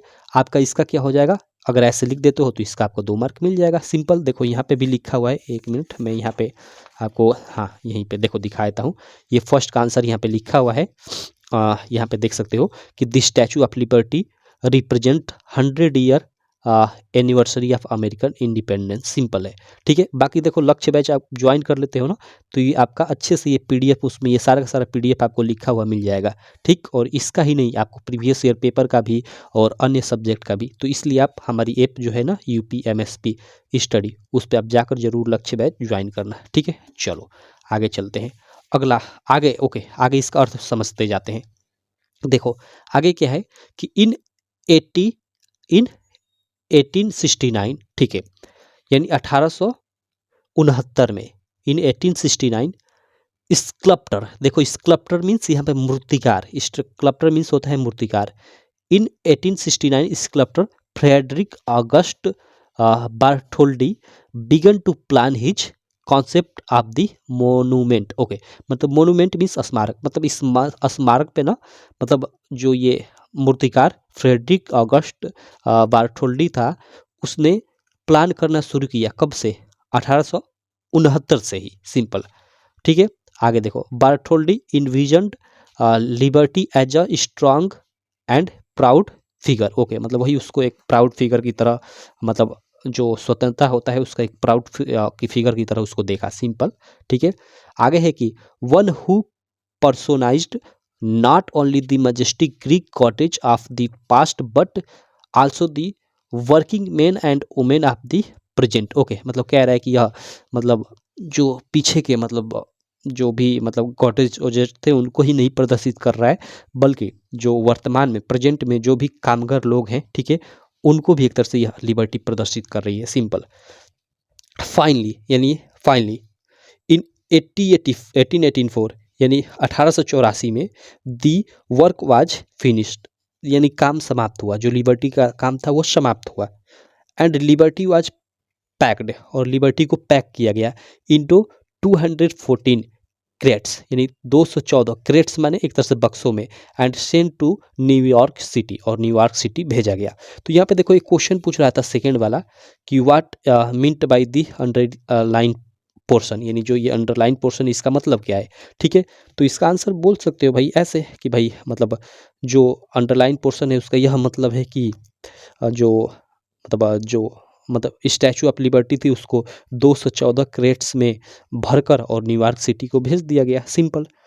तो देखो यहाँ पे इसका आंसर मैंने कैसे लिखा है, यहाँ पे आपको दिखा देता हूँ, ठीक। देखो, दी अंडरलाइन पोर्शन मीन्स, यानी अंडरलाइन पोर्शन का मतलब है डैट की फ्रांस हैज शिफ्ट, देखो फ्रांस ने शिफ्ट किया। देखो शिफ्ट आपने पढ़ा होगा ये शब्द, जैसे अमेजोन फ्लिपकार्ट पर लिखा होता है शिफ्ट टू, और वहाँ आपको एड्रेस भरना होता है, कोई भी सामान खरीदते हो तो लिखा होता है ना शिफ्ट टू, मतलब कहाँ आपको शिफ्ट करना है, तो वही है। तो दी अंडरलाइन पोर्शन मीन्स, यानी अंडरलाइन पोर्शन का मतलब है the France has shift statue of liberty into 214 crates to New York city. Simple, ऐसे लिख दोगे आप, इसका 2 मार्क और इसका 2 मार्क, आपको 4 मार्क अभी तक मिल गया। उसके बाद सी वाला प्रश्न है यहाँ पे कि how did American collect money to install the statue, American लोग थे जो, मतलब स्टैचू को इंस्टॉल करने के लिए कैसे मनी को कलेक्ट किए। तो देखो यहाँ पे आगे पढ़ोगे तो आंसर मिल जाएगा। देखो यहाँ तक तो हो गया। देखो आगे देखो, but there was one problem, लेकिन वहाँ एक समस्या थी। While the France had raised a lot funds to build the statue, मतलब जो फ्रांस जो है बहुत सारा फंड एकत्रित कर लिया था स्टैचू को बनाने के लिए, लेकिन तब भी New York had not secured the fund to build its foundation, मतलब तब भी जो न्यूयॉर्क था ना, उसने जो फाउंडेशन था स्टैचू के, मतलब उसको भी सिक्योर नहीं किया था, मतलब जो फाउंडेशन है उसकी स्थापना है, उसको स्थापना करने के लिए भी फंड, यानी वही पैसे इकट्ठा नहीं किया था, और मतलब जब फ्रांस उसको पूरी तरह से बना लिया था तब तक, ठीक है। आगे देखो, it was not only a New York newspaper implored people for donation that money, ठीक है। ओके, मतलब कहने का मतलब है कि वह पैसे तब तक नहीं जुटा पाए थे जब तक कि, मतलब एक न्यूयॉर्क का एक न्यूज़पेपर, मतलब लोगों से रिक्वेस्ट, इम्प्लोर्ड मीन्स रिक्वेस्ट किया डोनेशन के लिए। तो यहाँ पे देखो इम्प्लॉयड मीन्स रिक्वेस्टेड, तो यहाँ पे एक अर्थ पूछा था, ठीक है। कि which word in the passage means requested, तो वो है शब्द इम्प्लॉर्ड। तो यहाँ पे ऐसे इसका आंसर लिख सकते हो डी वाले का कि in the given passage implored means requested, simple. तो ये आपका इसका 1 मार्क, ये 1 मार्क का क्वेश्चन था। ठीक, अब देखो थर्ड वाला क्वेश्चन है, क्या है कि how did America collect money to install the statue. तो भाई न्यूज़पेपर में आर्टिकल निकाल कर, न्यूज़पेपर के माध्यम से लोगों से रिक्वेस्ट कर कर, तो सिंपल इसका आंसर आप लिख दोगे। ठीक है, कि America collect money to install the statue by imploring, ठीक है, यानी वही इम्प्लोर्ड, ठीक है, लोगों को इम्प्लोरिंग कर कर, यानी एक तरह से मतलब प्रोत्साहित कर कर, या रिक्वेस्ट भी कह सकते हैं, रिक्वेस्ट कर कर पीपुल फॉर डोनेशन, यानी डोनेशन के लिए रिक्वेस्ट कर कर, सिंपल। तो ये 4 क्वेश्चन का आंसर हो गया। यहाँ से आपका 7 मार्क मिल जाएगा। और यह जो है ना आपका 7 पेपर सेट में से निश्चित है 3 पेपर सेट में आना ही आना है, तो इसको अच्छे से क्लियर कर लेना। चलो अगला क्वेश्चन देखते हैं, आगे के हम लोग क्वेश्चंस को देखते हैं। आगे क्वेश्चन हम लोग का राइटिंग सेक्शन में आ जाता है भाई, राइटिंग सेक्शन। अब देखो राइटिंग सेक्शन, यहाँ पे क्या है कि राइटिंग सेक्शन, इसमें फर्स्ट मतलब क्वेश्चन है इसका, एक तरह से हम बोल सकते हैं इसका मतलब पार्ट बी का सेकंड क्वेश्चन, कि write a letter to your elder brother who lives in Delhi, share your feeling about how you miss him at home. और यह 4 मार्क का है, इसको लिखो, या फिर मतलब ये write an application to the principal of your college to complain that the water tank in the school are not being cleaned regularly, यानी जो आपके मतलब प्रिंसिपल है उनको आप एक मतलब कंप्लेन लेटर लिखो कि मतलब जो उनके स्कूल का वाटर टैंक है उसको रेगुलरली क्लीन नहीं किया जाता है, इस टॉपिक पे लिखो, या इस टॉपिक पे आप लेटर लिखो। ये तो आपका एप्लीकेशन हो गया ये, या इस टॉपिक पे लेटर लिखो क्या कि write and letter to your elder brother who lives in Delhi sharing your feeling about how you miss him at home, यानी वही कि मतलब आपका भाई जो है वो दिल्ली में रहता है और वही आप घर पे हो, तो आप उसको कैसे मिस कर रहे हो, इस टॉपिक पे आप एक लेटर लिखो। तो चलो सबसे पहले मैं दोनों को समझा देता हूँ आपको, दोनों को लिखा हुआ हूँ। लेटर को पहले समझते हैं, उसके बाद हम लोग एप्लीकेशन को समझेंगे। तो यहाँ पे देखो सबसे पहले यहाँ पे 1 मिनट हम लोग लेटर देख लेते हैं। और लेटर मैंने काफ़ी शानदार तरीके से लिखा हुआ है, आप लोग देख सकते हो। ये लेटर ना आपको मतलब कहीं भी आप खोज लेना है, ना किसी बुक में मिलेगा, नहीं कहीं इंटरनेट कहीं पे भी नहीं मिलेगा, क्योंकि मैंने अपने तरीके से अच्छे से एकदम लिखा हुआ है इसको। तो देखो थोड़ा हेडिंग टाइप का बना लो कि letter to a friend from, नहीं नहीं ये नहीं है भाई, ये गलत है, ये दूसरे टॉपिक पे लिख दिया हूँ, ठीक है। हाँ ठीक है, हाँ ठीक है, देखो यहाँ पे मैंने ये मतलब गलत ये डाला हुआ है हेडिंग, चलो हेडिंग को मैं काट देता हूँ, ठीक है। यहाँ पे सिंपल सा ये क्वेश्चन नंबर आपका 2 है, तो यहाँ पे आप क्वेश्चन नंबर 2 ही डाल दो, ठीक है। हेडिंग बनाओगे भी तो ठीक है, नहीं भी बनाओगे तो कोई दिक्कत नहीं है।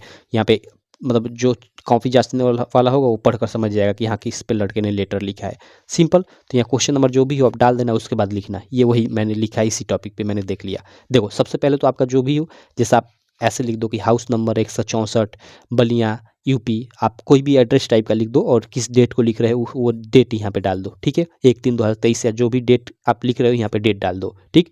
थोड़ा यहाँ पे अपना मतलब एड्रेस कि आप कहाँ रहते हो, उसके बाद मतलब यहाँ पे डेट, और यहाँ पे मतलब मतलब मेन अपना सिटी, ठीक है, जैसे धर्मापुरी दिल्ली, ठीक है, ऐसे आप डाल दो। यह आपका हाउस नंबर, यहाँ पे मतलब डिस्ट्रिक्ट किस डिस्ट्रिक्ट में, और किस मतलब स्टेट में, और फिर उसके बाद डेट, और यहाँ पे एक मतलब आप कॉलोनी का नाम भी डाल सकते हो, या ये कॉलोनी का नाम यहाँ भी डाल सकते हो कि house number 164 Ballia UP Dharmapuri Delhi, और उसके बाद नीचे डेट, और उसके बाद आप नीचे लिखो कि डियर ब्रदर, ठीक है, प्रिय भाई, और यहाँ पे लिखो कि hope this letter find you, आशा करता हूँ यह लेटर तुम प्राप्त कर लिए होगे। माई डियर ब्रदर, मेरे प्रिय भाई, वी आर फाइन हेयर, यानी वह बता रहा है कि हम यहाँ पे अच्छे हैं, यानी ये घर पे है लग रहा है, और अपने भाई को जो दिल्ली में है उसको लिखा जा रहा है, तो वह कह रहा है कि वी, यहाँ पे वी क्यों लगा है, क्योंकि वह अपने साथ अपने पूरे परिवार के बारे में बता रहा है कि वी आर फाइन हेयर, हम यहाँ अच्छे हैं। And tell me how you are, और आप बताओ कि आप कैसे हो। I miss you a lot this days, मैं इन दिनों आपको बहुत मिस कर रहा हूँ, राइट नाउ, अभी। I I am feeling uneasy about my goal, मैं अपने गोल को लेकर बहुत ही अनईजी मीन्स एक तरह से असहज महसूस कर रहा हूँ। वेन यू वेयर, मतलब जब आप यहाँ थे, you when you were here, जब आप यहाँ थे, you use to boost my courage, तो आप मेरा साहस बूस्ट करते थे। You never, sorry, your never ending support, आपका मतलब आपका कभी खत्म न होने वाला सपोर्ट टुवर्ड्स माई गोल, यानी मेरे गोल के प्रति आई मिस, मैं मिस करता हूँ। Your absence make me sad, आपकी जो अनुपस्थिति है मुझको बहुत दुखी करती है। And I can not wait to see you again, और मैं आपको दोबारा देखने का इंतजार तक नहीं कर सकता। I miss you and listen, मैं आपको बहुत ज़्यादा मिस कर रहा हूँ। एंड लिसन, सुनो। Mom and dad are also missing you, और जो मॉम और डैड है वो भी आपको मिसिंग कर रहे हैं। और योर लवली, और यहाँ पे देखो नीलेश, लेकिन आपको यहाँ पे आपका नाम नहीं लिखना होता है, तो आप XYZ लिख देना, सिंपल। तो इस तरह से आप अगर आ जाए इस टॉपिक पे कि मतलब कोई आपका मतलब भाई है वो दिल्ली में रहता है या कहीं और भी रहता है, ठीक है, तो उसको मिसिंग एक तरह से कैसे आप मिस कर रहे हो उसके लिए आप लेटर लिखो, तो ऐसे आप लोग लिख दोगे सिंपल तरीके से, एकदम बेस्ट है। आपको यहाँ से 4 मार्क आपको आसानी से मिल जाएगा। ठीक, चलो, बाकी इसको ना कर रहे हो तो आप ये आप एप्लीकेशन भी लिख देते हो, और एप्लीकेशन थोड़ा आसान भी होता है। तो यहाँ वाटर टैंक क्लीनिंग के लिए आपको मतलब नहीं हो रहा है रेगुलरली, तो उसकी शिकायत के लिए आपको एप्लीकेशन लिखना है प्रिंसिपल को। तो चलो लिखते हैं। देखो सबसे पहले इसमें ऊपर टू दी प्रिंसिपल, यहाँ पे स्कूल का नाम लिख दो, और यहाँ पे सब्जेक्ट लिख दो कि water tank in the school is not being cleaned regularly, ठीक। और उसके बाद लिख दो यहाँ पे सर, और लिखो इसमें कि principal sir I want to tell you, principal sir मैं आपको बताना चाहता हूँ, डैट की the school water tank is not cleaned daily, यानी जो स्कूल का वाटर टैंक है वो डेली क्लीन नहीं किया जाता है, साफ नहीं किया जाता है। डाई टू सम रीजन, कुछ रीजन की वजह से, dirty water starting to come from it, मतलब इससे गंदे पानी आना चालू हो गए हैं, ठीक है। It is bad for our health, यह हमारे हेल्थ यानी स्वास्थ्य के लिए बहुत बुरा है। फॉर दिस स्टूडेंट, नहीं दिस नहीं, for this, okay, for this यानी यह, the student, teacher and other staff of the school में fall ill, okay. For this यानी इस वजह से या इससे, यानी जो वाटर पूरा मतलब जो खराब पानी आ रहा है वाटर टैंक से, इससे, फॉर दिस इससे, द स्टूडेंट यानी छात्र, टीचर्स यानी टीचर्स अध्यापक जो हैं वो, एंड अदर स्टाफ और अदर जो भी स्टाफ हैं आप द स्कूल स्कूल के, में फॉल इल बीमार पड़ सकते हैं। And various type of serious disease में ऑक्यूर, और विभिन्न प्रकार की जो सीरियस डिसीज है, सीरियस बीमारी है, उसको अक्यूर यानी प्राप्त कर सकते हैं उससे, जो गंदा पानी आ रहा है उसको पीकर एक तरह से। आगे लिखा है कि it is a humble request, यह आपसे एक बहुत ही हम्बल रिक्वेस्ट है टू यू, आपसे, डैट की you try to get it cleaned daily by the cleaning staff, कि इसको आप मतलब क्लीनिंग स्टाफ से डेली क्लीन करवाने का कष्ट करें। सिंपल ऐसे लिख दोगे, देखो कितना बेस्ट तरीके से ये लिखा गया है। तो इसको याद कर लेना और ये दोनों याद कर लेना, ठीक है, दोनों। और यहाँ पे आप लिख दो कि योर ऑबिडियंटली स्टूडेंट, आपका आज्ञाकारी शिष्य। और यहाँ पे नीलेश यादव आप मत लिखो XYZ, क्योंकि नाम नहीं लिखना होता है। तो इस तरह से इस टॉपिक पे आप एप्लीकेशन लिख सकते हो, सिंपल। समझ में आ गया आपको? चलो भाई, तो ये रहा हम लोग का लेटर और एप्लीकेशन 20 MCQ, और ये आपका एक रीडिंग वाला क्वेश्चन, रीडिंग सेक्शन वाला। अब बारी आती है हम लोग की राइटिंग सेक्शन की। और राइटिंग सेक्शन में आपको क्या लिखना है, क्राफ्ट एग्जीबिशन पे आपको रिपोर्ट लिखना है, या फिर अथवा यहाँ पे कर कर आपको advantage and disadvantage of internet, यानी इंटरनेट का लाभ या हानि पे आपको क्या लिखना है, आर्टिकल लिखना है, सिंपल। तो चलो इनको भी देख लेते हैं हम, और उसके बाद हम लोग आगे के प्रश्नों को देखेंगे। यहाँ पे देखो मैंने रिपोर्ट, ये जो रिपोर्ट है ना, इसको वेरी वेरी इंपॉर्टेंट की कैटेगरी में रख लो, वेरी वेरी इंपॉर्टेंट की कैटेगरी में, क्योंकि एक क्राफ्ट एग्जीबिशन और एक आपका साइंस SCIENCE,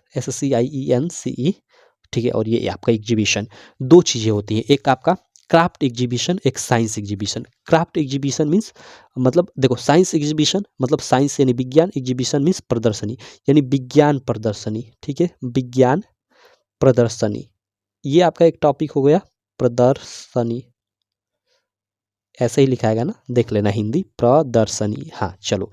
और ये साइंस एग्जीबिशन हो गया। और क्राफ्ट एग्जीबिशन, क्राफ्ट एग्जीबिशन का क्या मतलब है, एक तरह से देखो बोल सकते हैं कि शिल्प कला प्रदर्शन, ठीक है, शिल्प कला प्रदर्शन, ठीक है, या प्रदर्शनी। अब देखो स्कूलों में आपने देखा होगा कि अक्सर साइंस एग्जीबिशन होते हैं, मतलब ये सीबीएसई स्कूलों में ज़्यादा होते हैं, छोटे छोटे बच्चों में। देखो यहाँ पे मैंने फिगर ऐड किया हुआ है, जैसे ये कुछ बच्चे हैं, देखो अलग अलग ये चीज़ें, कोई देखो ये मतलब मिसाइल बनाकर ले गया है, तो कोई कुछ तो कोई कुछ तो कोई कुछ होता है ना ऐसे, मतलब साइंस प्रदर्शनी पे जिस दिन आपके स्कूल में होता है, अलग अलग आप मतलब साइंस से रिलेटेड चीज़ें, कोई एसबी मशीन कोई कुछ बनाकर ले जाता है, ठीक है। तो वो तो आपका मतलब साइंस से रिलेटेड चीज़ें बना कर ले जाते हो, तो आपका टॉपिक रहना चाहिए साइंस एग्जीबिशन। और क्राफ्ट एग्जीबिशन मीन्स इसमें हम लोग शिल्प कला प्रदर्शनी बोल सकते हैं। शिल्प कला प्रदर्शनी मतलब इसमें आप कुछ भी बना सकते हो, मतलब आप विज्ञान से रिलेटेड भी चीज़ें बना सकते हो, या फिर आप कोई भी चीज़ बना सकते हो, लेकिन हाथों से यूज कर, ठीक है, हाथों से यूज कर कागज़ वगैरह चीज़ों की यूज कर। तो देखो यहाँ पे ये दो टॉपिक हैं जो काफ़ी इंपॉर्टेंट है और सिमिलर टॉपिक है, मिलते जुलते टॉपिक है। तो यहाँ पे इस टॉपिक पे मैंने रिपोर्ट इस प्रकार लिखा है ना कि दोनों में से मतलब यहाँ पे चाहे क्राफ्ट एग्जीबिशन हो गया या साइंस एग्जीबिशन, कुछ भी पूछ दे, यहाँ पे यही लिख दोगे तो आपका दोनों टॉपिक पे हो जाएगा, ठीक है। हालांकि साइंस में अगर थोड़ा सा चेंज कर दोगे अंत में, यहाँ पे आपको देखो क्राफ्ट एग्जीबिशन लिखा है, तो यहाँ अंत में आपको अगर साइंस एग्जीबिशन पे लिख रहे हो तो साइंस एग्जीबिशन लिखना पड़ेगा। थोड़ा सा यहाँ चेंज करना है और यहाँ पे थोड़ी सी कुछ चीज़ें ऐड करना है। चलो मैं आपको बताता हूँ, तो वो बता दूंगा कि अगर साइंस एग्जीबिशन पे क्या मतलब लिखोगे तो चेंज कर दोगे यहाँ पे तो और ज़्यादा बेटर हो जाएगा। बाकी अगर आप इस पे भी सेम टू सेम ये जो जैसे है ऐसे ही याद करते हो तो ये आपका क्राफ्ट एग्जीबिशन पे हो गया, और ऐसे ही याद करते हो और लिख देते हो और केवल यहाँ पे क्राफ्ट की जगह पे साइंस कर देना, तो आपका साइंस एग्जीबिशन पे भी हो जाएगा। मैंने ऐसे ही इसको लिखा हुआ है, आप खोज लेना किसी भी बुक में, किसी भी बुक में क्वेश्चन बैंक कहीं कहीं इंटरनेट कहीं पे भी नहीं मिलेगा, क्योंकि मैंने अपने तरीके से इसको बना कर लिखा है, ठीक है। तो चलो इसको मैं आपको बताता हूँ। सबसे पहले आप डेट डाल दो कि मान लो किस दिन आपके स्कूलों में मतलब यह आयोजन हो रहा है क्राफ्ट एग्जीबिशन का। तो देखो मैंने डाला है कि ऑन 20 जनवरी 2023। जो भी आप डेट को लिख रहे हो यहाँ पे डेट डाल दो सिंपल, उसके बाद कामा देकर लिखो इसी लाइन में कि आवर स्कूल ऑर्गेनाइज्ड, हमारा स्कूल ऑर्गेनाइज्ड किया क्राफ्ट एग्जीबिशन, यानी क्राफ्ट एग्जीबिशन, ठीक है, ऑन 20 जनवरी 2023, यानी 20 जनवरी 2023 को। तो on 20 January 2023 our school organised craft exhibition, यानी 20 जनवरी 2023 को हमारा स्कूल क्राफ्ट एग्जीबिशन यानी शिल्पकला प्रदर्शनी आयोजित किया। अगर यहीं पे अगर आपका साइंस एग्जीबिशन पे लिखते तो यहाँ पे आप क्राफ्ट की जगह केवल आप साइंस कर देते, ठीक है, कि on 20 January 2023 our school organise science exhibition, ठीक है, अगर साइंस एग्जीबिशन आपका टॉपिक होता तो, ठीक है। चलो आगे लिखो, ISRO chief S Somnath was our chief guest on this beautiful occasion. Means इस ब्यूटीफुल ओकेजन पे इसरो, इसरो भाई इसरो का भी तो आप सब लोग नाम जानते हो, ठीक है, इंडियन रिसर्च ऑर्गेनाइजेशन जो हम लोग का है, ठीक है। तो देखो इसरो चीफ यानी इसरो के जो चीफ हैं एस सोमनाथ हमारे क्या थे, मतलब चीफ गेस्ट थे एक तरह से, beautiful occasion on this beautiful occasion यानी इस ब्यूटीफुल ओकेजन पे। अब देखो यहाँ पे चीफ गेस्ट के तौर पे आप कोई भी लिख सकते हो, किसी राजनेता का नाम, किसी हीरो का नाम, किसी हीरोइन का नाम, कोई भी आपका मन, ठीक है। लेकिन मतलब अगर साइंस एग्जीबिशन पे, क्राफ्ट एग्जीबिशन में तो कुछ भी लिख सकते हो, लेकिन अगर साइंस एग्जीबिशन में लिखना तो हमेशा आप किसी न किसी वैज्ञानिक का नाम ही लिखना, तो वो ज़्यादा बेटर होता है, ज़्यादा इम्पैक्ट डालता है, ठीक है। तो चलो यहाँ पे एक्चुअली मैं लिख रहा था ना, मतलब किसी मतलब कोई आपका प्रीवियस ईयर पेपर है उसमें साइंस एग्जीबिशन पे दिया हुआ है, ठीक है, प्रीवियस ईयर में आया हुआ है, तो साइंस एग्जीबिशन पे ही लिख रहा था, तो यहाँ इनका नाम दिया हुआ है। और फिर देखा कि क्राफ्ट एग्जीबिशन पे भी आ रहा है, तो इसी को थोड़ा मतलब उसी को मैं मतलब फिर एक स्टाइल में चेंज कर लिया और ऐसे इस पे भी बना दिया सिंपल। तो इसी से इसीलिए यहाँ पे मतलब ये मतलब जो ये वैज्ञानिक है इनका नाम लिखा हुआ है। आप किसी राजनेता हो तो नेता का भी नाम यहाँ पे लिख सकते हो चीफ गेस्ट के तौर पे, सिंपल। आगे चलते हैं। द प्रोग्राम स्टार्टेड यानी जो प्रोग्राम है वो प्रारंभ हो गया था। The programme started with prayer यानी प्रेयर के साथ ही एट 9 AM यानी सुबह 9 बजे से, कह सकते हैं कि सुबह 9 बजे से प्रेयर के साथ ही प्रोग्राम स्टार्ट हो गया था। हम नहीं कहते हैं कि भाई 26 जनवरी है जल्दी चलना है, प्रोग्राम 9 बजे से ही स्टार्ट हो जाएगा, ऐसे होता है ना, तो वही यहाँ पे लिखा गया है। आगे देखो, the principal and all the teachers are present at the exhibition यानी जो एग्जीबिशन था उसमें सारे मतलब प्रिंसिपल और सारे टीचर क्या थे, प्रेजेंट थे। The exhibition was open to student the exhibition was open to student from other school as well, यानी जो अदर स्कूल थे उनके लिए भी एग्जीबिशन यह क्या था, ओपन था। मतलब अदर स्कूल के भी स्टूडेंट, ऐसा नहीं कि हमारे ही स्टूडेंट, स्कूल के स्टूडेंट अदर स्कूल के भी भाग ले सकते हैं। ठीक है, ये यहाँ पे लिखा गया है। It was a modelling competition, यह क्या था, एक मॉडलिंग कंपटीशन था। मॉडलिंग मीन्स मतलब विभिन्न चीज़ों का आप मॉडल बनाकर लेकर जाओ। ठीक है, आगे देखो, many student had made different type of models, बहुत सारे स्टूडेंट, मेनी स्टूडेंट मीन्स बहुत सारे student, had made different type of education models, यानी विभिन्न प्रकार के मॉडल्स बनाए हुए थे। I made a model of JSB machine, मैं एक जेएसबी मशीन का मॉडल बनाया हुआ था। इन द एंड, अंत में, all the teacher and the chief guest examined all the models, यानी अंत में मतलब सारे जो टीचर हैं और जो चीफ गेस्ट हैं उन्होंने एग्जामिन किया सारे क्या, मॉडल को। And declared me the winner, और मुझको विनर यानी विजेता घोषित किया। एंड देन, और उसके बाद, ऑनर्ड मी, मुझे सम्मानित किया। After that our chief guest, उसके बाद हमारे chief guest give a motivational speech, एक मोटिवेशनल स्पीच दिए। अब देखो यहाँ पे आप तो क्राफ्ट एग्जीबिशन पे लिख रहे हो तो ठीक है, यहाँ पे अगर साइंस एग्जीबिशन पे लिख रहे हो तो थोड़ा आगे जोड़ दो कि our chief guest give a motivational speech on this importance of science in our life, ऐसे जोड़ दो तो यहाँ पे आपका मतलब थोड़ा और बेटर हो जाएगा, सिंपल। नहीं तो क्राफ्ट एग्जीबिशन पे लिख रहे हो तो इतना ही रहने दो। आगे देखो, in the end the principal sir also gave a speech, और अंत में जो प्रिंसिपल सर है उन्होंने भी एक स्पीच दिया। ही थैंक्ड एवरीवन, उन्होंने सभी को धन्यवाद दिया for participating in this craft exhibition, इस क्राफ्ट एग्जीबिशन में भाग लेने के लिए। और साइंस एग्जीबिशन पे लिख रहे हो तो यहाँ पे आप साइंस कर दो, तो थोड़ा थोड़ा चेंज कर दो आपका, मतलब एक टॉपिक पे याद किए तो दो टॉपिक आपका तैयार। मैंने इस प्रकार इसको लिखा हुआ है, सिंपल। आशा करता हूँ आपको काफ़ी इसको मतलब पढ़कर मज़ा आएगा और सारी चीज़ें समझ में आ गई होगी। अब चलो हम लोग अगले टॉपिक पे चलते हैं। इसमें देखो अगला और कर, ठीक है, और कर यहाँ पे आपको advantage and disadvantage of internet, यानी इंटरनेट का एडवांटेज और डिसएडवांटेज पे आपको 80 से 100 शब्दों में क्या लिखना है, आर्टिकल लिखना है। तो आप क्राफ्ट एग्जीबिशन पे की तो रिपोर्ट लिखो की तो आर्टिकल, दोनों आ जाते हैं, तो आपको और है दोनों में से कोई एक ही करना होगा। ठीक है, और देखो दोनों में आपको हिंट दिया है, आप ये हिंट मतलब वेन मतलब कब, इनोग्रेट सेरेमनी मतलब सेरेमनी आयोजित की गई, exhibition craft item, exhibition craft के आइटम क्या थे। तो आप इन टॉपिक का सहारा लेकर भी अपने मतलब इसमें जिस चीज़ों को आप ऐड कर लिख सकते हो।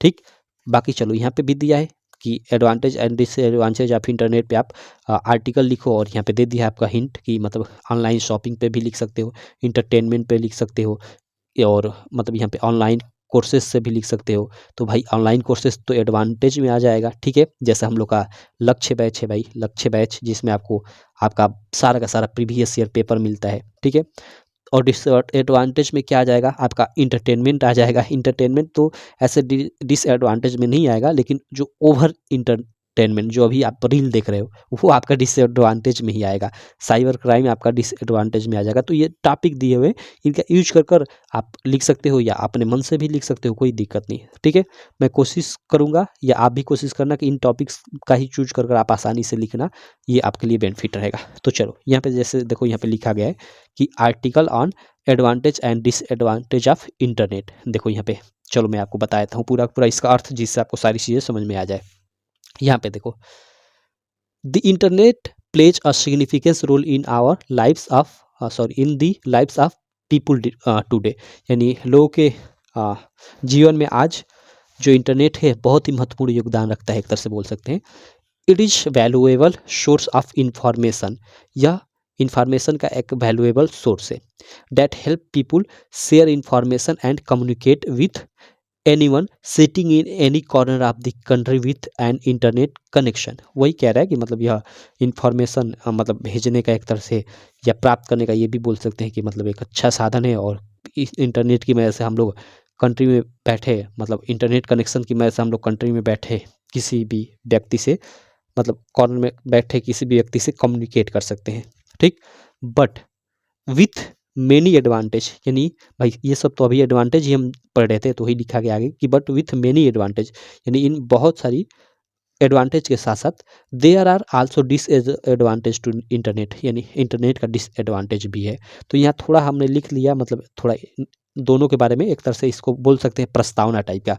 अब देखो यहाँ से स्टार्ट होता है मेन चीज़। अब देखो यहाँ से यहाँ तक मैंने लिखा है, शायद पहला एडवांटेज लिखा होगा, उसके बाद यहाँ पे नीचे डिसएडवांटेज।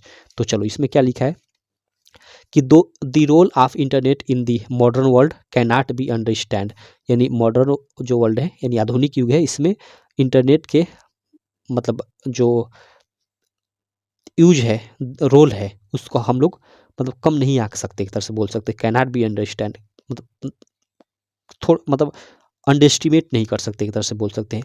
नाउ डेज इन दिनों एवरी पर्सन, यानी हर एक व्यक्ति use the internet, internet use करता है टू डू देयर टास्क, अपना टास्क यानी अपना कार्य पूरा करने के लिए, डेली टास्क।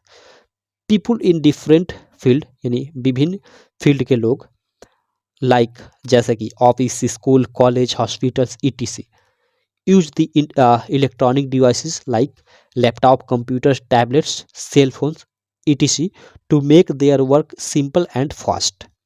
आगे देखो, आगे लिखा गया कि the internet has also made access to the information easier, यानी वही इंटरनेट जो इंफॉर्मेशन है उनको एक्सेस करना आसान बना देता है। तो ये सब चीज़ें हमने तो एडवांटेज में लिखा। अब थोड़ा हमें डिसएडवांटेज में भी लिखना पड़ेगा, क्योंकि टॉपिक है advantage and disadvantage of internet. तो अब देखो एडवांटेज और डिसएडवांटेज देखते हैं। तो एडवांटेज हमने देख लिया, डिसएडवांटेज देखते हैं कि हानि क्या है। तो although the internet has many advantage, यानी यद्यपि इंटरनेट के बहुत सारे एडवांटेज हैं यानी लाभ है।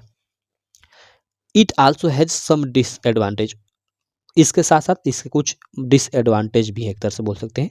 Many people become addicted to spending time on the internet, यानी बहुत सारे लोग एडिक्टेड हो चुके हैं, स्पेंडिंग यानी व्यतीत करना, टाइम ऑन द इंटरनेट यानी समय को व्यतीत करना, एक तरह से यानी समय बर्बाद करना, एक तरह से हम लोग कह सकते हैं। बहुत सारे लोग एडिक्टेड हो चुके हैं इस पे, मतलब समय को बर्बाद करना। जैसे आप एक रील ओपन करते हो, कब पता चल जाए 20 रील आपने पट पट ऊपर नीचे कर दिया, और कब आपका आधा से 1 घंटा बीत गया पता भी नहीं चला। तो वही है यहाँ पे। और आगे लिखा है कि लाइक चैटिंग, यानी और चैटिंग विथ फ्रेंड और प्लेइंग गेम्स, यानी वही फ्रेंड के साथ, फ्रेंड दोस्तों के साथ चैटिंग पे और उसके अलावा गेम खेलने में अपना टाइम बर्बाद करते हैं। ठीक, आगे लिखा है कि अ lot of information about a particular topic is stored on website, यानी बहुत सारी इंफॉर्मेशन, ठीक है, एक पर्टिकुलर टॉपिक पे एक वेबसाइट पे उपलब्ध है। ठीक है, some information may be incorrect, okay, और नॉट ऑथेंटिक, यानी उसमें से बहुत सारी जो इंफॉर्मेशन है वो इनकरेक्ट हो सकती है और ऑथेंटिक नहीं हो सकती। शो इसलिए it become difficult to select the correct information, इसलिए जो करेक्ट इन्फॉर्मेशन है उसको पाना एक तरह से बहुत ही डिफ़िकल्ट हो जाता है। तो ये सब क्या है, इंटरनेट के डिसएडवांटेज भी है। ठीक है, तो यहाँ पे एडवांटेज हमने लिख दिया, डिसएडवांटेज हम लोग का टॉपिक था एडवांटेज एंड डिसएडवांटेज, तो उसको बेस्ट करने के लिए यहाँ पे थोड़ा प्रस्तावना टाइप है, उसके बाद एडवांटेज डिसएडवांटेज इस तरह से लिख लिया। और ये काफ़ी वेरी वेरी इंपॉर्टेंट टॉपिक है, तो इसको भी आप याद कर लेना, ये दोनों क्लियर होना चाहिए। ठीक है, बाकी देखो ये पूरा पूरा इसका पीडीएफ ना आपको लक्ष्य में ज्वाइन करोगे तो आपको पीडीएफ मिल जाएगा, और मैं कहूँगा कि आप ज्वाइन कर लेना। ठीक है, 199 क्या है यार, 199 में आपको देखो इंग्लिश का ही नहीं, इंग्लिश का ये मॉडल पेपर ये तो मिल ही रहा है बोर्ड वाला, उसके अलावा 7 सेटों का प्रीवियस ईयर क्वेश्चन पेपर मिल रहा है आपका 2023 वाला, और इसी प्रकार हर एक सब्जेक्ट का, हिंदी का, इंग्लिश का, मैथ का, साइंस, हर एक सब्जेक्ट का मिल रहा है। और मैं अपनी तरफ से हर एक सब्जेक्ट का कम से कम 4 से 5 मॉडल पेपर बनाऊंगा। ठीक है, मतलब बहुत सारे ऐड कर रहे हूँ और बहुत सारा बनाना है, एग्जाम तक मैं आपको डाल दूंगा। तो आसानी से आप 80 से 90% मार्क यहाँ से ले आओगे, कोई दिक्कत नहीं होगी। तो अगर आपको 199 अधिक लग रहा है तो कोई दिक्कत नहीं, मत लो। बाकी ऐप डाउनलोड कर लेना, क्योंकि ऐप पे बहुत सारी चीज़ें फ्री में भी है, यूपीएमएसपी स्टडी पे। ठीक है, तो आप ये ऐप डाउनलोड कर लेना गूगल प्ले स्टोर से, या इसका लिंक इस वीडियो के डिस्क्रिप्शन में भी मैं दे दूंगा। ठीक है, तो चलो अब ये हम लोग यहाँ तक क्वेश्चंस को कर लिए। बाकी देखो आगे के जो क्वेश्चन है ग्रामर के और ये लिटरेचर वाले सेक्शन, इसको हम लोग नेक्स्ट वीडियो में सॉल्व करेंगे। तो अभी के लिए इतना ही रहने देते हैं, हम लोग आगे के क्वेश्चन को नेक्स्ट वीडियो में सॉल्व करेंगे। ठीक है, तो चलो मैं मिलता हूँ आपसे नेक्स्ट वीडियो में, तब तक के लिए थैंक यू।